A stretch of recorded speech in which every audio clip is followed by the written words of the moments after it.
Hello everyone, welcome to Leetcode Daily Decode. This name of the channel might sound a bit sort of tongue twister, but it is what it is.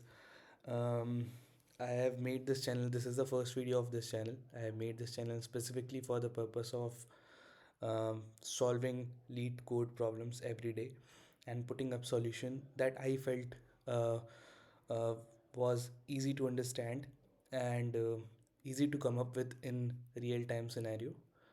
About my background, I'm a software engineer. I've been working for last 1.5 years, and I have been on lead code for last 3.5 years. So, but I'm nothing of a lead code expert or someone. I'm just someone who understands DSA just as much as you guys. So I appreciate uh, anyone who is watching this. Thank you for being here. Let's come up to the problem. Let's solve it quickly, and I'll try to make the videos crisp and short, 5 minutes to 6 minutes at max, because the lengthier it goes, the less you will be intact with the video, right? So coming to the solution, coming to the question first. Yeah. So we are given an integer array nums, right? And we have to return the length of longest strictly increasing subsequence.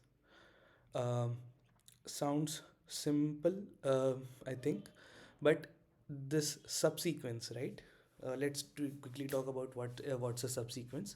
So I think you guys have read permutation and combination. So if you are being given, let's say, seven numbers, and you have to arrange them, like you have to find the combination of all the possible combinations of these seven numbers, like keeping two numbers intact, keeping three numbers intact, something like that. So let's say for this, let's consider this question, this array. We have a eight number array here, right? Length of this array is 8. So how many combinations are there? How many combinations can we make from these eight numbers, right? We can choose this one, we can choose only this one, we can choose only the second number, the third, the second index, the third index, the fourth index, and so on. Or we can choose these two together, or we can choose 10 or 10 and 2 together, right? There are a lot of combinations. So in probability we have seen these kind of questions where we are given a particular number of particular set of number, and we have to find all the combination of these number of combinations basically.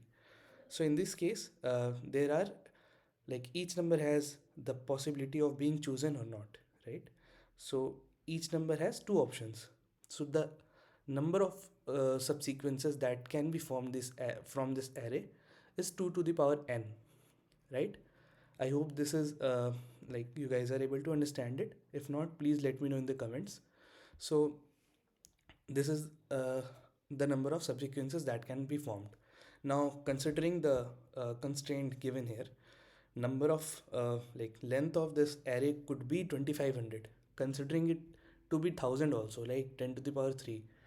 So 2 to the power 10 to the power 3, very large number, very large, right? So the brute force approach would have been key. I make all the subsequences and I see if any of the like all the subsequences that are in ascending order, I'll find the largest one among them, like the size of the largest one among them.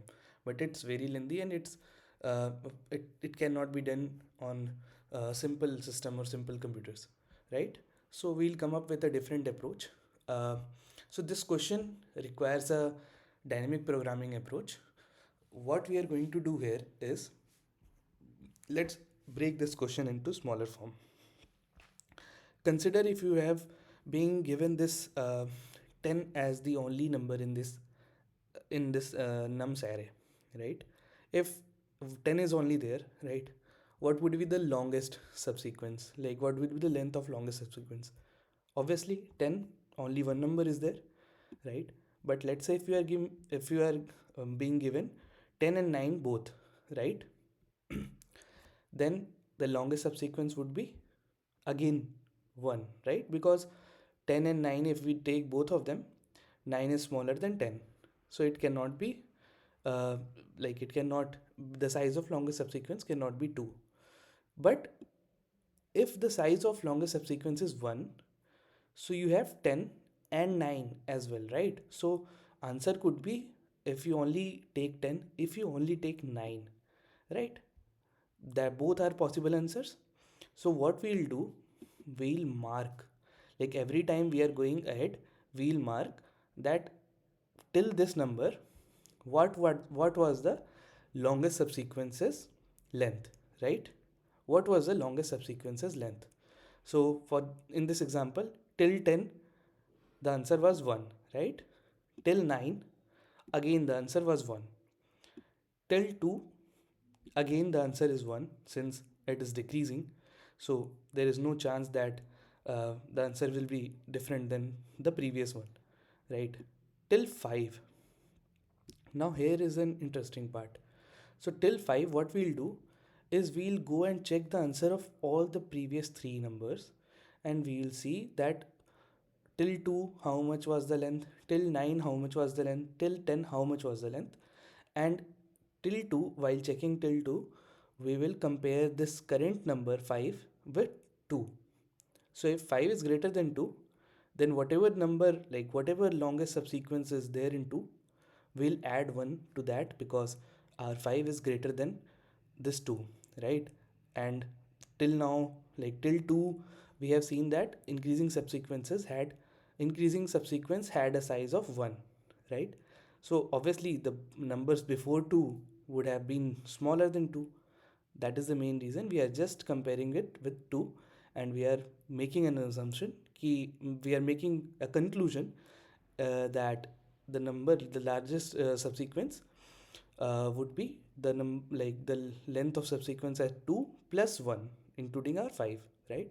So till 5 it would be 2, right? So I hope you have understood the logic behind this problem. Let's quickly write the code for it. So this is how our final answer would look like. What we have done here, let me quickly explain. We have uh, created a DP array of the same length as our nums array. We started iterating over the array, and we have started to from the first element, uh, from the second element, and we went back in the array in line 6 till we are like at the last element, and we compared it with the current element we are at, that is nums of I. If it is greater than nums of j, our dp of I would be maximum of dp of I and dp of like j plus 1, right? That is what we have discussed over here. And j would then decrement by 1, and at last we'll just return the maximum of whatever the value is inside this dp array, right?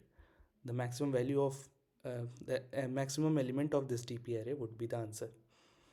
So I hope, let me quickly run this. Yeah, so let me submit it as well.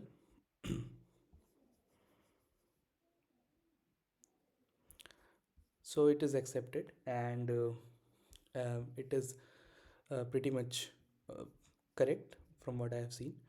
So if you have liked this video, please give it a thumbs up and let me know in the comments the quality and uh, uh, the quality of the video will improve later on in the series. Thank you for watching this.